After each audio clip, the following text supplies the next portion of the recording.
नमस्कार दोस्तों, श्री राम राम जी। आप देख व सुन रहे हैं श्री राम राम जी देवेंद्र सक्सेना देव यूट्यूब चैनल। दोस्तों, जैसा कि आपको पता है, आज एकादशी तिथि है और आज हम सब वैष्णव के लिए एक उत्सव का दिन होता है।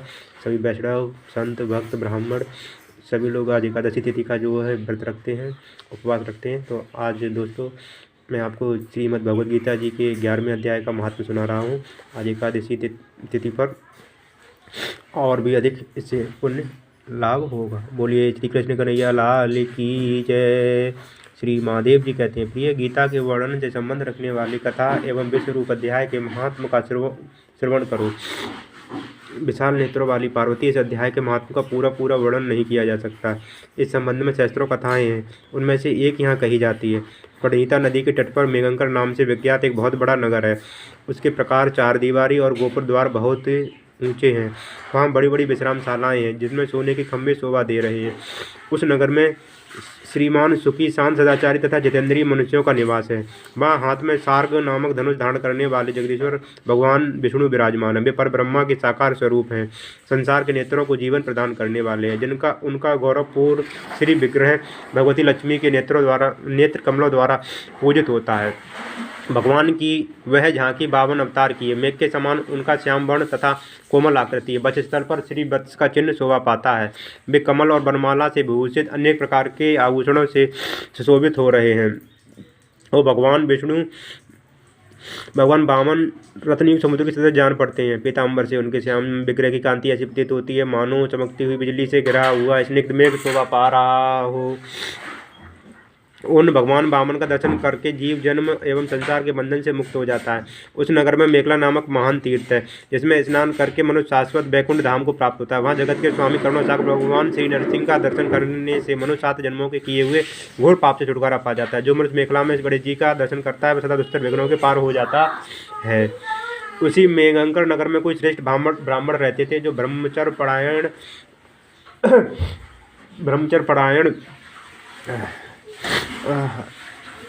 ममता और अहंकार से रहित, वेद शास्त्रों में पवित्र, जितेंद्री तथा भगवान वासुदेव को शरणागत थे। उनका नाम सुनंद था। प्रिय वे सार्ग धनुष धारण करने वाले भगवान के पास गीता के 11वें अध्याय विश्वरूप दर्शन योग का पाठ किया करते थे। उस अध्याय के प्रभाव से उन्हें ब्रह्म ज्ञान की प्राप्ति हो गई थी। परमानंद संदेह से पूर्ण उत्तम ज्ञानमयी समाधि के द्वारा इंद्रियों के अंतर्मुख हो जाने के कारण वे निश्चल स्थिति को प्राप्त हो गए थे और सदा जीवन मुक्ति योगी की स्थिति में रहते थे। एक समय जब बृहस्पति सिंह राशि पर थे, महायोगी सुनंद गोदावरी तीर्थ की यात्रा आरंभ की और वे क्रमशः ब्रज तीर्थ, तारा तीर्थ, कपिला संगम, अष्ट तीर्थ, कपिला द्वार, नरसिंह वन, अंबिकापुरी तथा करस्थान आदि क्षेत्रों में स्नान और दर्शन करते हुए विवाह मंडप नामक नगर में आए। वहाँ उन्होंने प्रत्येक घर में जाकर अपने ठहरने के लिए स्थान मांगा, परंतु कहीं भी उन्हें स्थान नहीं मिला। अंत में गांव के मुखिया ने उन्हें एक बहुत बड़ी धर्मशाला दिखा दी। ब्राह्मणों ने साथियों से तो उसके भीतर जाकर रात्रि में निवास किया। सवेरा होने पर उन्होंने अपने को तो धर्मशाला के बाहर पाया, किंतु उनके और साथी नहीं दिखाई दिए। वे उन्हें खोजने के लिए चले। इतने में ही ग्रामपाल मुखिया से उनकी भेंट हो गई। ग्रामपाल ने कहा, मुनिश्रेष्ठ, तुम सब प्रकार से दीर्घायु जान पड़ते हो, सौभाग्यशाली तथा पुण्यमान पुरुषों में तुम सबसे पवित्र हो।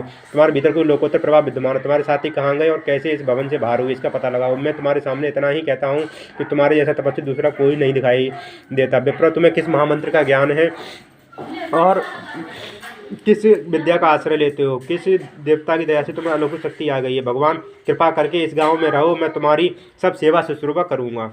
यूँ कहकर ग्रामपाल ने मुनि सुनंद को अपने गांव में ठहरा लिया। वह दिन रात बड़ी भक्ति से उनकी सेवा टहल करने लगा। जब 7-8 दिन बीत गए, तब एक दिन प्रातःकाल आकर बहुत दुखी महात्मा के सामने रोने लगा और बोला, हाय, आज रात में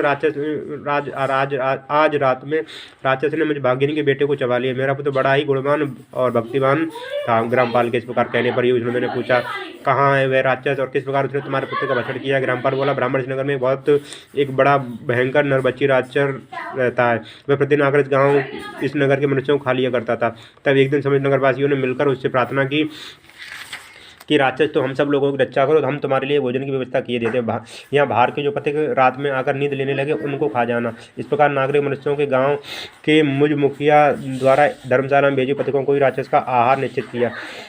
अपने प्राणों की रक्षा के लिए उन्हें ऐसा करना पड़ा। तुम भी अन्य राहुगिरों के साथ इस घर में आकर सोए थे, किंतु राक्षस ने उन सबको तो खा लिया, केवल तुम्हें छोड़ दिया। दुर्योधन, तुम में ऐसा क्या प्रभाव है, इस बात को तुम ही जानते हो। इस समय मेरे पुत्र का एक मित्र आया था, किंतु मैं उसे पहचान न सका। वह मेरे पुत्र को बहुत ही प्रिय था, किंतु अन्य राहगीरों के साथ उसे भी मैंने उसी धर्मशाला में भेज दिया। मेरे पुत्र ने जब यह सुना कि मेरा मित्र भी उसमें प्रवेश कर गया है, तब वह उसे वहाँ ले आने के लिए गया, परंतु राक्षस ने उसे भी खा लिया। आज सवेरे मैंने बहुत दुखी होकर उस पिता से पूछा, ओ दुष्टात्मा, तूने रात में मेरे पुत्र को भी खा लिया। तुम्हारे पेट में पड़ा हुआ मेरा पुत्र जिससे जीवित हो सके, ऐसा कोई उपाय यदि हो तो बता। राक्षस ने कहा, ग्रामपाल, धर्मशाला भीतर घुसे हुए तुम्हारे पुत्र के न जानने के कारण मैंने भक्षण किया। अन्य पुत्रों के साथ तुम्हारा पुत्र भी अनजान में ही मेरा ग्रास बन गया। वह मेरे धर्म जिसका रक्षित और जीवित रह सकता है, वह उपाय स्वयं विधाता ने ही कर दिया है। जो ब्राह्मण तथा गीता के 11वें अध्याय का पाठ करते हैं, उसके प्रभाव से मेरी मुक्ति होगी और मरे हुए को पुनः जीवन प्राप्त होगा। यहाँ कोई ब्राह्मण रहते हैं जिनको मैंने एक दिन धर्मशाला से बाहर कर दिया था, वे निरंतर गीता के 11वें अध्याय का जप किया करते हैं। इस अध्याय के मंत्र से 7 बार अभिमंत्रित करिए। यदि वे मेरे ऊपर जल का छीटा दे तो निसंदेह मेरा साप से उद्धार हो जाएगा। इस प्रकार उस राक्षस का संदेश पाकर मैं तुम्हारे निकट आया हूँ। ब्राह्मण ने पूछा, ग्रामपाल, जो रात में सोए हुए मनुष्यों को खाता है, वह प्राणी किस पाप से राक्षस हुआ। ग्रामपाल बोला, ब्राह्मण, अपने पहले इस गांव में कोई किसान ब्राह्मण रहता था। एक दिन वह अगेनी खेत की क्यारियों की रक्षा करने में लगा था। वहां से थोड़ी दूर पर एक बहुत बड़ा गिद्ध किसी राही को मारकर खा रहा था। उस समय एक तपस्वी कहीं से आ निकले, जो उस राही को बचाने के लिए दूसरी दया दिखाते आ रहे थे। उस गिद्ध द्वारा उस राही को खाकर आकाश में उड़ गया। तपस्वी ने कुपित होकर उस किसान से कहा, ओ दुष्ट हलवाई, तुझे धिक्कार है, तू बड़ा ही कठोर और निर्दयी है। दूसरे की रक्षा से मुख मोड़कर केवल पेट पालने के धंधे में लगा हुआ है। तेरा जीवन नष्ट प्राय है। अरे जो चोर, दाढ़ वाले जीव, सर्प, शत्रु, अग्नि, विष, जल, गीध, राक्षस, भूत तथा बेताल आदि के द्वारा घायल हुए मनुष्यों की शक्ति होते हुए उपेक्षा करता है, वह उनके बद का फल पाता है। जो शक्तिशाली होकर भी चोर आदि के चंगुल से फंसे हुए ब्राह्मण को छुड़ाने की चेष्टा नहीं करता है, वह घोर नरक में पड़ता है और पुनः भेड़िए की योनि में जन्म लेता है। जो वन में मारे जाते हुए गिरध और व्याघ्र देश में पड़े हुए जीव की रक्षा के लिए छोड़ छोड़ों की पुकार करता है, वह परम गति को प्राप्त होता है। जो मनुष्य गांव की रक्षा के लिए व्याघ्र, भील, दुष्ट राजाओं के हाथों से मारे जाते हैं, वे भगवान विष्णु के परम पद को पाते हैं, जो योगियों के लिए दुर्लभ है। सहस्त्र अश्वमेध और 100 वाजपेयी यज्ञ मिलकर शरणागत रक्षा की 16वीं कला के बराबर नहीं हो सकते।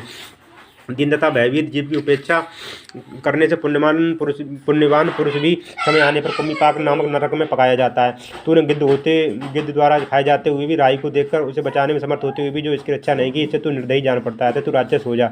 हलवाह बोला, महात्मन, मैं यहाँ उपस्थित बचता, किंतु मेरे नेत्र बहुत देर से खेत की रक्षा में लगे थे, अतः पास होने पर भी गिद्ध के द्वारा मारे जाती है उस मनुष्य को मैं नहीं जान सका था। मुझे दीन पर आपको अनुग्रह करना चाहिए। तभी तपस्वी ब्राह्मण ने कहा, जो प्रतिदिन गीता के 11वें अध्याय का जप करता है, उस मनुष्य के द्वारा जल तुम्हारे मस्तक पड़ेगा, उस समय तुम्हें श्राप से छुटकारा मिल जाएगा। ये कहकर तपस्वी ब्राह्मण चलेगा और वह हलवा राक्षस हो गया। अतः दुष्श्रेष्ठ, तुम चलो 11वें अध्याय के तीर के जल को अभिमंत्रित करो, फिर अपने ही हाथ से उस राक्षस के मस्तक पर छिड़क दो। ग्रामपाल की सारी प्रार्थना सुनकर ब्राह्मण का हृदय करुणा से भराया। वे बहुत अच्छा कहकर उस राक्षस के निकट गए।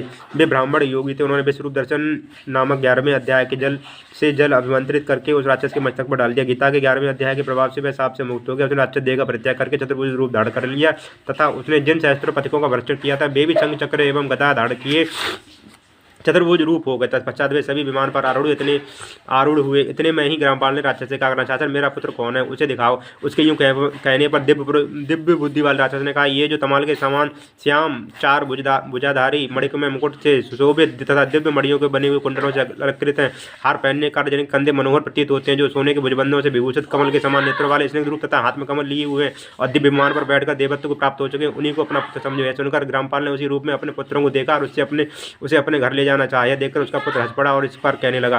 पुत्र बोला, ग्रामपाल, कई बार तुम भी मेरे पुत्र हो चुके हो। पहले भी मैं तुम्हारा पुत्र था, किंतु अब देवता हो गया हूँ। इन ब्राह्मण देवता के प्रसाद से वैकुंठ धाम को जाऊंगा। देखो, यह निशाचर भी चतुर्भुज रूप को प्राप्त हो गया है। 11वें अध्याय के माध्यम से यह सब लोगों के साथ श्री विष्णु धाम को जा रहा है। अतः तुम भी इस ब्राह्मण देवता से गीता के 11वें अध्याय का अध्ययन करो और निरंतर उसका जप करते रहो। इसमें संदेह नहीं कि तुम्हारी भी ऐसी उत्तम गति होगी। तात मनुष्यों के लिए साधु पुरुषों का संग सर्वथा दुर्लभ है, वह भी इस समय तुम्हें प्राप्त है। अपना अभिष्ट सिद्ध करो। धन, भोग, दान, यज्ञ, तपस्या और पूर्व कर्मों से क्या लेना। विश्व रूपाध्याय के पाठ से ही परम कल्याण की प्राप्ति हो जाती है। पूर्व संदानु स्वरूप श्री कृष्ण नामक ब्रह्मा के मुख से कुरुक्षेत्र में अपने मित्र अर्जुन के प्रति जो अमृत में उपदेश निकला था, वही श्री विष्णु का परम तात्विक रूप है। उसी का चिंतन करो, वह मोक्ष के लिए प्रसिद्ध रसायन है। संसार वैसे डरे हुए मनुष्यों की आदि व्याधि का विनाश तथा अनेक जन्म के दुखों का नाश करने वाला है। मैं उसके सिवा किसी दूसरे साधन को ऐसा नहीं देखता, अतः उसी का अभ्यास करो। श्री महादेव जी कहते हैं, कहकर वह सबके साथ श्री विष्णु के परम धाम को चला गया। तब ग्रामपाल ने ब्राह्मण के मुख से उस अध्याय को पढ़ा, फिर वे दोनों ही उसके अध्यात्म महात्म से विष्णु धाम को चले गए। पार्वती, इस प्रकार तुम्हें 11वें अध्याय की महात्म कथा सुनाई है। इसके श्रवण मात्र से सब मनुष्य महान पातकों का नाश हो जाता है। बोलिए श्री कृष्ण कन्हैया लाल की जय। श्री कृष्ण गोविंद हरे मुरारी, हे नाथ नारायण वासुदेवा, हे नाथ नारायण वासुदेवा। बोले भगवती गीता महारानी की जय। श्री कृष्ण कन्हैया लाल की जय।